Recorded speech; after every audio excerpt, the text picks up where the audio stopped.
अपमान ऐसा शब्द है जो किसी को स्वीकार नहीं है, बल्कि आजकल तो बच्चे तक छोटी छोटी बातों पर इंसल्टेड महसूस करने लगते हैं, क्योंकि आजकल एक दूसरे का अपमान करने का तो ऐसा प्रचलन चल रहा है कि कोई इसमें पीछे नहीं रहता है। लेकिन आज भी ऐसे कई लोग हैं जो किसी और के द्वारा किए गए अपमान का बदला नहीं ले पाते हैं। एक मिनट, क्या आपका नाम भी ऐसे लोगों में शामिल तो नहीं है? अगर हाँ है आपका जवाब, तो घबराइए मत, क्योंकि आज आपके लिए मैं लाई हूँ आचार्य चाणक्य द्वारा बताई गई ऐसी बातें जिसमें उन्होंने बताया है कि अपने अपमान का जवाब लेने का सबसे ज्यादा बेस्ट तरीका कौन सा है।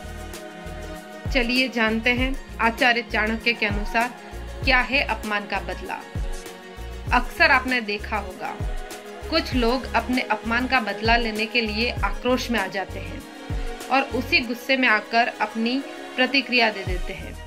ऐसा होना एक तरफ से नेचुरल माना जाता है, परंतु आचार्य चाणक्य का मानना है प्रत्येक व्यक्ति को अपमान का जवाब मौन रहकर करना चाहिए। अब आप में से बहुत से लोग होंगे जो सोच रहे होंगे कि भला चुप रहकर किसी से अपमान का बदला कैसे लिया जा सकता है। तो आपको बता दें, चाणक्य ने अपने हुए अपमान पर मौन रहना ही उचित समझा था और कहा था कि बदले की आंख को अपने अंदर संजो कर रखना चाहिए।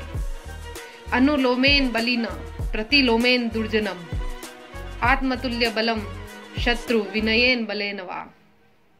चाणक्य कहते हैं कि अगर कोई शत्रु आपसे अधिक शक्तिशाली है तो उसे उसके अनुकूल चलकर, दुष्ट स्वभाव के शत्रु को उसके विरुद्ध चलकर और समान बल वाले शत्रु को विनय और बल से नीचा दिखाया जा सकता है।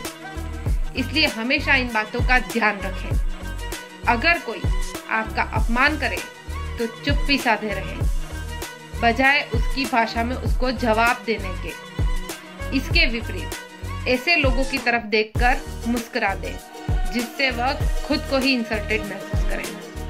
चाणक्य के अनुसार मौन ही इंसान का सबसे बड़ा हथियार होता है, जिससे सामने वाला आपकी मंशा बिल्कुल भी नहीं समझ पाता। चाणक्य के अनुसार बदबू सिर्फ सड़े हुए फूलों से आती है, क्योंकि खिले हुए फूल तो हमेशा खुशबू फैलाते हैं। इसी तरह जो व्यक्ति दूसरों का अपमान करता है, ऐसे व्यक्ति की सोच बहुत ही छोटी होती है। जिन लोगों को दूसरों का अपमान करना अच्छा लगता है, बेहतर होगा ऐसे लोगों से दूरी बनाकर रखें। जिस प्रकार चाणक्य ने भी उनसे दूरी बनाकर रखी थी, जहां से उनका अपमान किया गया था, सम्मान नहीं हुआ था।